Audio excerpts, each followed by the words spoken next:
Hallelujah. ધન્યવાદ પરમેશ્વરનો પુષ્કળ આભાર માનું છું. તેમની દયા, તેમની કૃપા, તેમનો પ્રેમ આપણા સર્વ પર બનાવી રાખ્યું. મને અને તમને દરેકને સંભાળી રાખ્યા છે. એક સુંદર અવસર આપણા દેવે આપ્યો છે. ત્યારે આપણે ગીતશાસ્ત્ર 37 અધ્યાય અને 23 વચનની અંદર એ બાબત લખવામાં આવી છે કે જ્યારે માણસનો માર્ગ વ્યવહારને પસંદ પડે છે, જ્યારે માણસનો માર્ગ એટલે મારો અને તમારો માર્ગ, આપણી જે ચાલત છે આખો દિવસ દરમિયાન જે દેવ આપણને સમય આપે છે દરમિયાન આપણે કઈ રીતે આપણે ચાલીએ છીએ, આખો દિવસનું આપણું વર્તન, આપણું જે કંઈ બોલવું, ચાલવું, જોવું, સગળી બાબત દેવ આપણને જોઈ છે આકાશમાંથી.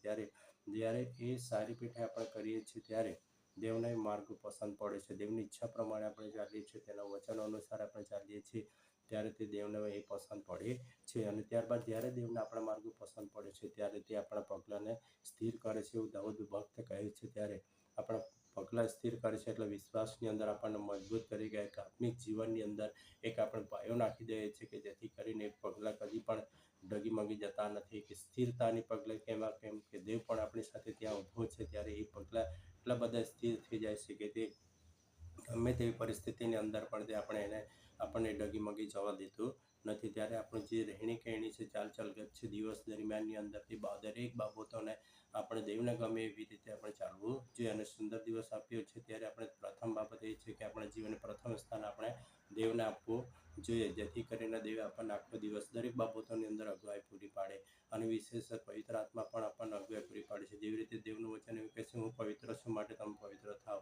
અને પવિત્રતાની પાયરી સુધી આપણે પહોંચવાનું છે ત્યારે અને વિશેષ આત્મિકતાની અનુસાર, વચન અનુસાર પ્રાર્થના, બાઇબલ વાંચન એ દરેક બાબતો આપણી અંદર હોવી જોઈએ, જેથી કરીને આપણે દેવને પસંદ પડતું આપણે જીવન જીવી શકીએ અને આપણા શરીરો દ્વારા દેવને પસંદ પડે એવું પણ આપણે ચડાવી શકીએ. જ્યારે આપણે આવી રીતે ચાલીએ છીએ ત્યારે તેમાં આપણા જે માર્ગો છે, આપણી જે ચાલચલગત છે, રહેણી ગહેણી, એ દરેક બાબતો દેવને પસંદ પડે છે ત્યારે તે આપણા પગલાંને વિશ્વાસની અંદર તે સ્થિર કરે છે, એક આત્મિક પાયાની અંદર તે સ્થિત કરે છે.